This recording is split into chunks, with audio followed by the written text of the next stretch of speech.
সত্যি কি রবীন্দ্র সরোবর স্টেডিয়ামের অবস্থা হরপ্পা মহেঞ্জোদারো সভ্যতার মতন? চলুন সবার আগে প্রথমে শুনে নিন রাজ্যের ক্রীড়ামন্ত্রী ইন্দ্রনীল খাঁ গতকাল রবীন্দ্র সরোবর স্টেডিয়াম পরিদর্শনে এসে ঠিক কী জানিয়েছিলেন। সব ভাঙচুর হয়ে পড়ে আছে। আমি বললাম তো যে এই Harappa civilization Indus valley civilization Sindhu সভ্যতায় যেন চলে এসেছে। আমার টাইম মেশিনে উঠে পড়েছিলাম মনে হলো, সেই পরিস্থিতি চলছে।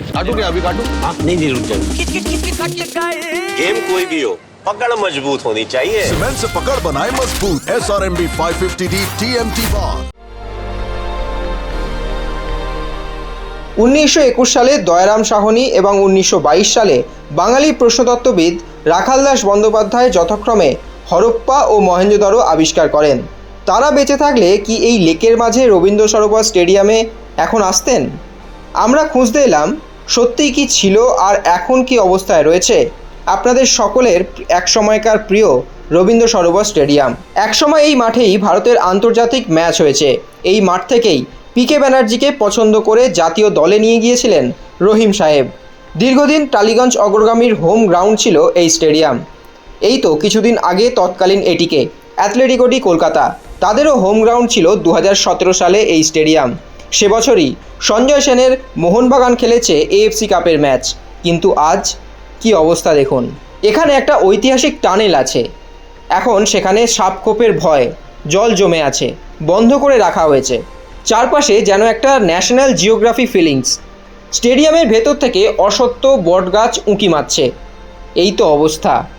সত্যি ক্রীড়ামন্ত্রী যেটা বলতে চেয়েছিলেন যেন হরপ্পা মহেঞ্জোদারো সভ্যতা, সত্যিই সেটাই। ইতিহাস বলে সামুদ্রিক জলোচ্ছ্বাসের ফলে নাকি সেই সভ্যতা মাটির তলায় চলে গিয়েছিল। কিন্তু আমাদের এই ফুটবল সভ্যতার নিদর্শন রবীন্দ্র সরোবর স্টেডিয়াম আমাদেরই অবহেলায় এভাবেই প্রস্তুত যুগে চলে গিয়েছে। তবে এটাকে উদ্ধার করা অত্যন্ত জরুরি।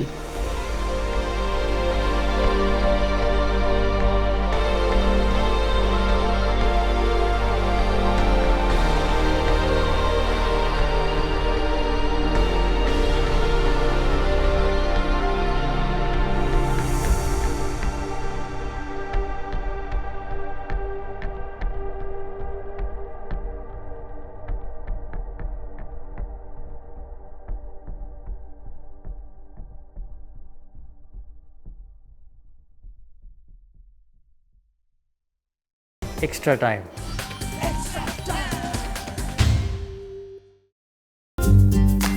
লেটেস্ট নিউজ আর এক্সক্লুসিভ ভিডিওর সঙ্গে আপডেট থাকতে এখনই সাবস্ক্রাইব করুন আমাদের ইউটিউব চ্যানেল। বেল আইকনে ক্লিক করতে ভুলবেন না যেন।